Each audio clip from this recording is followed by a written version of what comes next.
Elaine sat quietly in the lawyer's office, her fingers tracing the edge of the mahogany table as her mind raced. Just yesterday, she had been an ordinary woman working her 9-to-5 job and drinking instant coffee for breakfast. Now she was a millionaire. Her late aunt, Vivien Hughes, had left her everything: $2 million in cash, a sprawling Victorian mansion, and full ownership of a booming home decor business. The shock still hadn't settled when the door opened, and two faces from her past stepped in. Her parents, the ones who had abandoned her 15 years ago, smiled as though nothing had happened. "Elaine, sweetheart," her mother said with a syrupy tone, stepping forward. "We are your guardians." Her words hit like a slap. Before Elaine could respond, the lawyer, Mr. Thompson, entered with a calm authority that instantly shifted the room's energy. Her parents' smiles froze, their faces turning pale. "Shall we begin?" he asked, setting down a thick folder. The air grew heavier. "Before we go deeper," Elaine said softly, glancing toward the camera that would later record her story. "Where are you watching from today? Kindly hit like, comment, and subscribe to this channel for more." 15 years earlier, Elaine had been a normal 13-year-old. Her family wasn't rich, but life was simple. Friday movie nights with popcorn, summer camping trips, and Christmas mornings filled with laughter. Her father worked at a local car dealership. Her mother was a schoolteacher.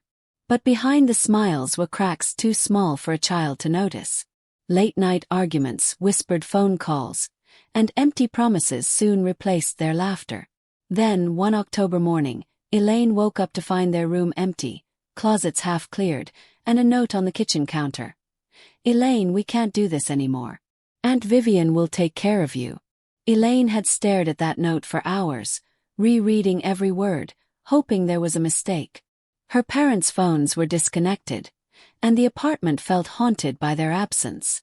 For 2 days, she survived on cereal, afraid to tell anyone, terrified of being taken away by strangers. When the landlord came knocking for rent, she finally confessed to her school counselor. That led to Child Protective Services, and by the 3rd day, a woman named Miss Dawson arrived with kind eyes and a clipboard. "You're safe now, Elaine," she said gently. "Your Aunt Vivien will be here tomorrow." Aunt Vivien's black sedan looked out of place in the shabby neighborhood when it arrived. She stepped out, dressed sharply in gray with pearls around her neck. Her silver-streaked hair was pulled into a perfect bun. Her eyes sharp yet unreadable. "Pack what you can carry," she said briskly. Elaine obeyed, filling one suitcase with clothes and her backpack with photo albums and books. The ride to Vivien's house was silent except for the hum of the highway. Elaine clutched her backpack like a shield, glancing at her aunt's reflection in the window. She didn't yet know it, but this woman would become the true mother she had never had. The drive to Aunt Vivien's house took 3 long hours. Neither of them spoke much, and the silence was thick with uncertainty. When they finally pulled up to a towering Victorian mansion surrounded by tall iron gates, Elaine's eyes widened. "You'll have your own room upstairs," Aunt Vivien said in a firm tone, stepping out before Elaine could answer. Inside, the house smelled of lemon polish and old books. "Rules will be explained after dinner," she added. It wasn't a warm welcome, but it wasn't rejection either. That night, Elaine cried herself to sleep beneath an enormous chandelier, unsure whether she had been rescued or relocated. Life under Aunt Vivien's roof was strict but steady. Breakfast was served at 7 sharp. Beds had to be made before leaving the room. Shoes were forbidden on the polished floors, and piano practice was mandatory even if she had no talent. "Discipline builds character," Vivien would say. At first, Elaine rebelled.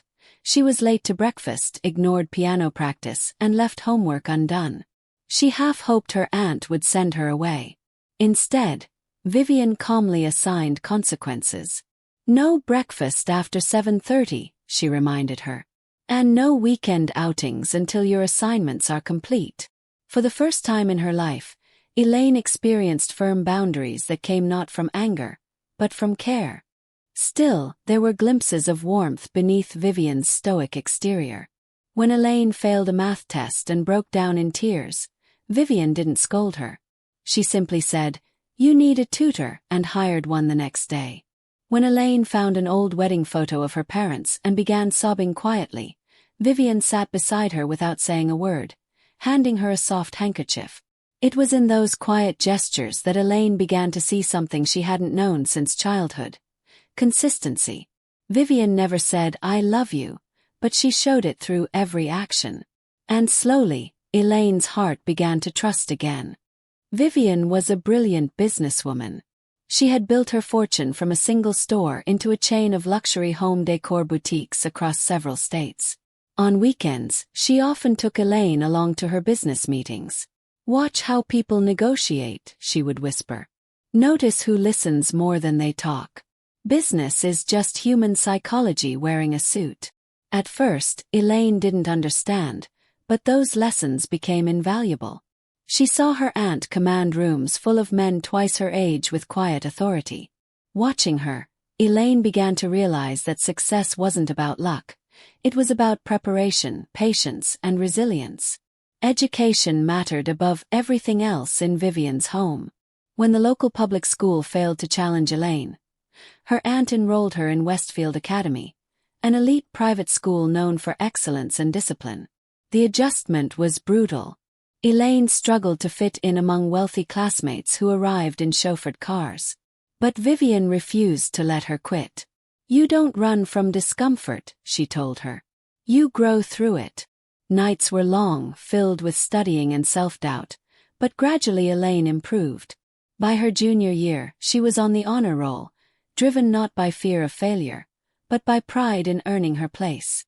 When it came time for college applications, tension brewed between Elaine and her aunt. Elaine wanted to attend a state university with her friends, but Vivien insisted on aiming higher. "Your friends think short-term," she said firmly. "You must think in decades, not semesters."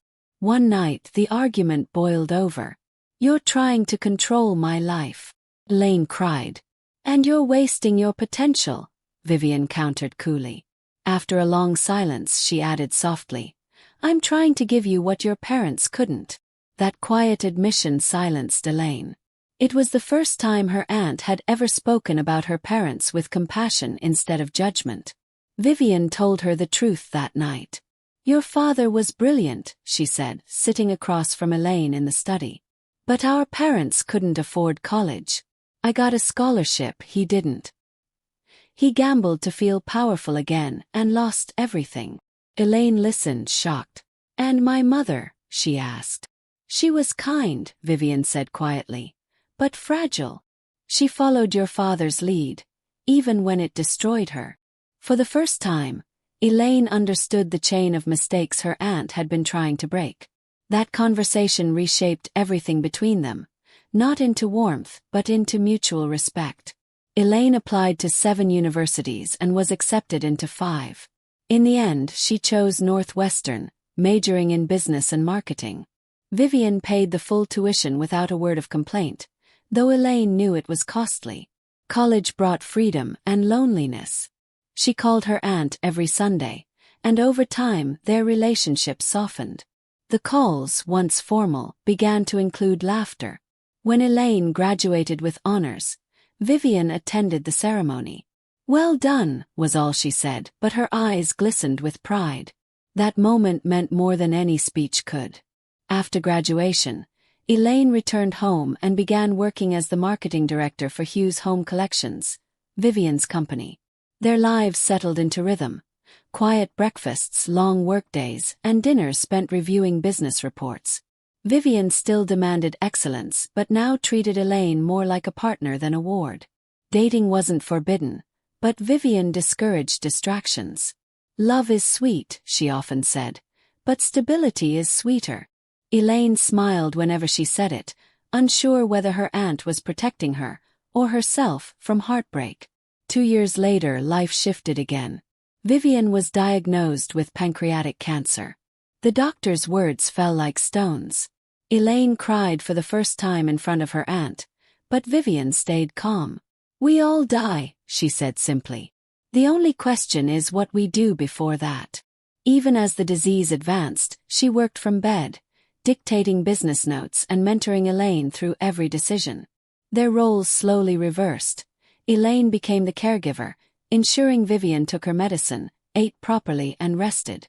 Each small act of care became a quiet thank you for all the years Vivien had never abandoned her. In her final months, Vivien grew gentler. One evening, as Elaine helped her to bed, the older woman reached out and squeezed her hand. "You were the daughter I never allowed myself to have," she whispered. "Taking you in was the best decision of my life." Elaine broke down, tears falling onto their joined hands. "You saved me," she said. Vivien smiled faintly. "No, my dear. You saved me." She passed away peacefully that night, surrounded by silence, leaving behind a home that suddenly felt too large and too empty. The funeral was small, mostly business associates and a few distant relatives. Elaine stood at the graveside, numb. Vivien had been more than an aunt. She had been a teacher, protector, and in every way that mattered, a mother. After the ceremony, Elaine wandered through the mansion, touching objects her aunt had once handled. A pen, a book, a half-finished letter. Every corner echoed with memories. In the weeks that followed, she buried her grief in work, determined to keep the company running as Vivien would have wanted. She had no idea that grief was not the only thing about to resurface. 3 weeks later, Elaine received a formal letter from Mr. Thompson, Vivien's attorney. The will reading was scheduled for Tuesday morning.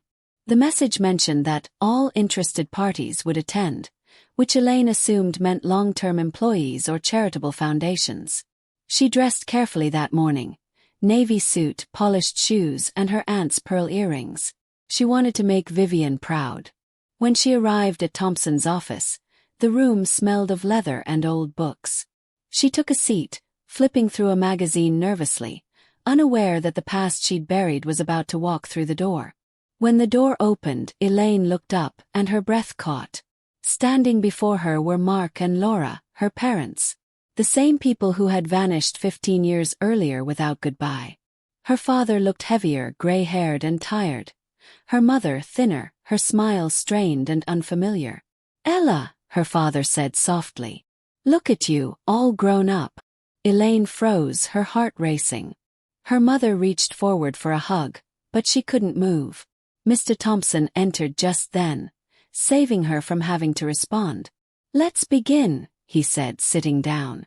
Her parents exchanged a nervous glance. The reading started formally. "This is the last will and testament of Vivien Hughes," Mr. Thompson began. "To my niece, Elaine Winters, I leave the entirety of my estate." He listed everything: the mansion, $2 million in cash, all company shares and personal belongings. Elaine's heart pounded as the words sank in. Her parents leaned forward, their faces tightening with forced smiles. "That's quite a lot for someone so young," Laura said sweetly. "Good thing she has us to guide her." Thompson raised an eyebrow. "I believe that won't be necessary," he said calmly. The room went still. Something told Elaine the real battle hadn't even begun. Elaine's pulse quickened as her parents exchanged glances, their polite smiles cracking. "We are still her legal guardians," Mark announced confidently. "There was never any formal termination of our rights." Thompson didn't flinch. "Ms. Winters has been an adult for years," he said smoothly. "But even beyond that, there are details you seem unaware of. We'll continue tomorrow once I've gathered the necessary documents." Mark nodded stiffly. "Fine. We're staying at the Westmont Hotel. Perhaps we can have lunch tomorrow, Elaine. Catch up properly." Elaine didn't answer. As they left, Laura reached to hug her again, but Elaine stepped back. The warmth she once longed for now felt like poison. The moment they were gone, Elaine sank into her chair, trembling. "They can't really take anything, can they?" she asked. Mr. Thompson's expression was grim but steady. "Your aunt anticipated this. Don't worry, she left protections in place. But prepare yourself. Tomorrow may be unpleasant." Mrs. Bentley, Vivien's longtime housekeeper, touched Elaine's shoulder gently. "Your aunt was wiser than most. Trust her planning." Elaine nodded, though her heart was racing. That night, she ignored multiple calls from her mother. The childhood dream of her parents returning had finally come true, but in the worst possible way. Against Thompson's advice, Elaine agreed to meet her parents that evening. Curiosity outweighed caution. She chose a public restaurant, an upscale Italian place Vivien had often used for meetings.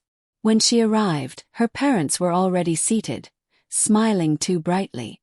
"We ordered your favorite wine," Mark said. "I don't drink," Elaine replied, sitting down. Conversation began with small talk about her education and job, but every question felt rehearsed. Finally, Laura sighed dramatically. "We owe you an explanation." Elaine folded her hands. "Then give it." What followed was a story of gambling debts, depression, and desperation. Half confession, half performance. Mark leaned forward. "We thought Vivien could give you a better life," he said. "We didn't mean to abandon you. We just couldn't cope." Elaine stared at him, her voice low. "You could have called." Laura's eyes filled with tears. "We were ashamed," she whispered. "We checked on you from time to time through social services. We knew you were safe." Elaine's stomach turned. They had known where she was all along. "And yet," she said coldly, "you never sent a birthday card." The waiter appeared with food, cutting the tension. When he left, her father changed tone. "Vivien did well," he said. "That house alone is worth millions." The shift was subtle but unmistakable. Laura nodded quickly. "Managing that estate must be overwhelming. Maybe we can help." Elaine's lips tightened. "Help?" Mark smiled thinly. "We could assist with the finances, just until you gain more experience." The pattern was clear now.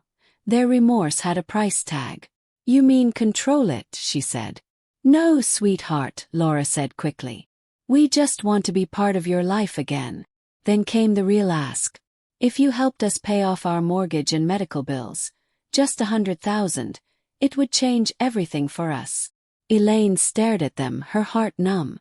"You're not here for me," she said quietly. "You're here for money." Laura's tears flowed freely. "You're being unfair," she pleaded. "We're family." Elaine laughed bitterly. "Family? You left me with a note." Mark's calm facade cracked. "Don't talk to your parents like that," he snapped. "We made mistakes, but we're still your blood." "Blood means nothing without loyalty," she said, standing. "Vivien taught me that." As she walked away, her mother whispered, "You'll regret this, Elaine. Family always finds its way back." Elaine turned one last time. "If family means using guilt to steal, then I hope it never finds me again." That night, Elaine couldn't sleep. Every word from dinner replayed in her mind like static. Around midnight, her phone buzzed. An unknown number. "Miss Winters," a woman's voice said. "My name is Sandra Kelly. I used to work with your parents at a bank years ago. Please call me before you make any agreements with them. There are things you need to know." Elaine's heart pounded. She stayed up until dawn researching guardianship laws and rereading her aunt's legal papers. Something about her parents' calm confidence didn't add up. The next morning, she arrived at Thompson's office early, holding a folder she had found the night before in Vivien's locked drawer labeled Winters. Her parents were already there, this time with a slick man in a gray suit. "Gerald Hoffman," he introduced himself. "Their attorney." The tension in the room was suffocating. "We're simply here to ensure fairness," Hoffman said smoothly. "As her parents, my clients have a right to be involved in her affairs." Thompson's calm professionalism didn't waver. "Then let's begin," he said, opening several thick files. Elaine braced herself as the past began to unfold in front of her. 15 years ago, Thompson began, temporary guardianship was granted to Ms. Hughes. Multiple attempts to contact you, Mr. and Mrs. Winters, failed. Notices were sent, even published publicly. 6 months later, a man claiming to represent you appeared in court with affidavits consenting to full guardianship transfer. Mark frowned. "Forgery," he barked. Thompson ignored him. "Ms. Hughes suspected as much and hired a private investigator." He slid photographs across the desk. Mark at casinos, Laura working as a cocktail waitress. You confirmed your desire to terminate parental rights in person, Thompson continued. The investigator recorded everything. Laura's face went white. That's impossible, she whispered. We were tricked. Thompson continued unfazed. Records also show a $15,000 payment to Mr. Winters the day after those documents were signed. Mark stammered. That was unrelated. Of course, Thompson said dryly. Miss Hughes documented everything. Every payment, every attempt you made to extort her using Elaine's name. He pulled out one final sealed envelope. And this, he said, sliding it toward Elaine, is a letter from your aunt. She wrote it specifically for this situation. Elaine's hands trembled as she opened it. Her aunt's familiar handwriting filled the page, beginning with, My dearest Elaine. My dearest Elaine, the letter began, her aunt's handwriting steady and elegant. If you're reading this, it means I am gone, and your parents have resurfaced. I know them better than they know themselves. Over the years, they have tried to use you as a bargaining tool for money. I paid them once, against my better judgment, to protect you from a court battle. But I refused every demand after that. Elaine's throat tightened as she read. They will try to twist your emotions. Do not let guilt guide your choices. Remember, love without responsibility is manipulation. Tears blurred her eyes, but she kept reading. The room was silent as her parents shifted uneasily. She's lying, Mark snapped, his voice cracking. Vivien hated us from the start. Thompson lifted a folder. These are her records. Phone logs, bank statements, signed confessions. Everything matches her account. Laura's voice trembled. We only wanted a second chance. After how many payoffs? Thompson asked calmly. He turned to Elaine. Your aunt legally adopted you when you turned 16. You are her daughter by law and by her will. Your parents have no claim to you or your inheritance. Elaine's breath caught. Adopted. She looked down at the final lines of Vivien's letter. You were my greatest joy, my true family. Choose peace over guilt. Mark shot to his feet, his face flushed. This is a setup, he shouted. She paid us off to steal our child. Thompson remained composed. The security cameras are recording, Mr. Winters. You've just confirmed accepting payment to surrender custody. Under oath, that's fraud. Laura broke into sobs. Elaine, please, we didn't know. We were desperate. Elaine stood, clutching the letter to her chest. You had 15 years to reach out, she said quietly. You didn't. You only came back when there was money. Her parents froze, realizing the battle was lost. This meeting is over, Thompson said firmly. As security escorted them out, Laura turned back one last time. You'll regret this when you're alone, she hissed. Family is everything. Elaine met her gaze calmly. I agree, she said. But you stopped being family a long time ago. When the door closed behind them, Elaine sank into her chair, shaking. Thompson walked around his desk and placed a reassuring hand on her shoulder. Your aunt was right, he said softly. She protected you from every possible angle. Then, almost shyly, he added, I should also tell you, I'm your godfather. Vivien asked me to watch over you after her passing. Elaine smiled through tears. Then she really thought of everything. That evening, Elaine returned to the mansion, her home now, and stood in the grand hallway staring at Vivien's portrait. You knew this would happen, she whispered. The lawyer had filed restraining orders immediately, barring her parents from contact. Still, fear lingered. Later that night, headlights flashed outside. She peered through the curtains. Her parents' rental car sat in the driveway. Her heart pounded. They rang the doorbell again and again. Finally, she opened the door. You need to leave, she said firmly. A restraining order has been filed. Mark's voice rose. You owe us a conversation. I owe you nothing, she replied.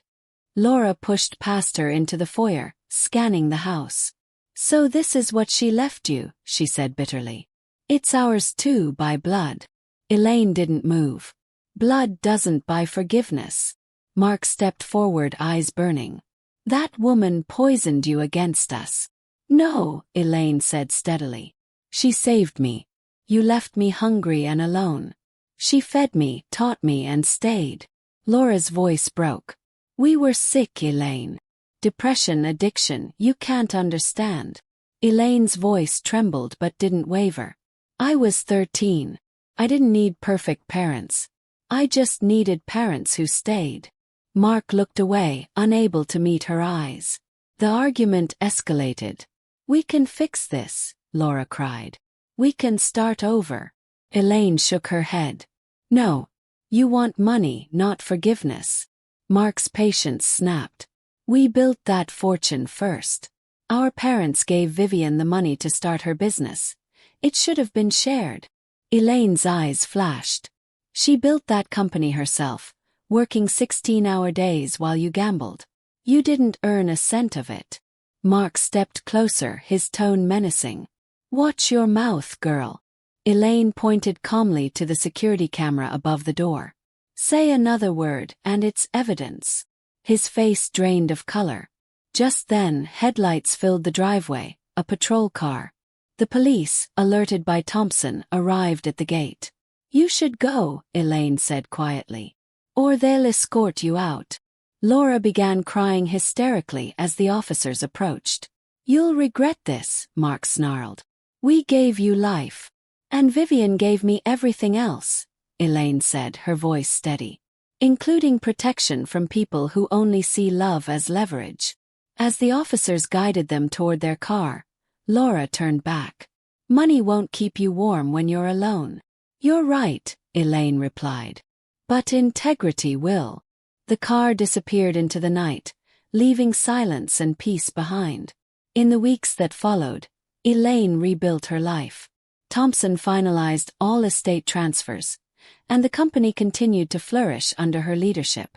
She established the Hughes Foundation for Family Reconnection, a charity supporting children who experienced abandonment. The work was healing. Vivien would be proud, Thompson said during one of their monthly dinners. Elaine smiled. I finally understand her lessons, she replied. She didn't just teach me business, she taught me how to love responsibly. When she later found a small box in Vivien's bedroom filled with old report cards, photos, and letters, she broke down. At the bottom lay a final note. Be well, my daughter. 6 months later, Elaine visited Vivien's grave with fresh lilies. The headstone read, Vivien Hughes, beloved mother and mentor. Elaine had added the word mother herself. Kneeling there, she whispered, You gave me more than anyone ever could. The wind stirred gently, and for the first time in years, her heart felt light. She realized that family wasn't about blood. It was about consistency, loyalty, and love that endures without condition. As she walked back toward the car, she smiled through tears. I forgive them, she whispered. But I'll never forget who stayed. And with that, the story of abandonment ended. Not in bitterness, but in peace.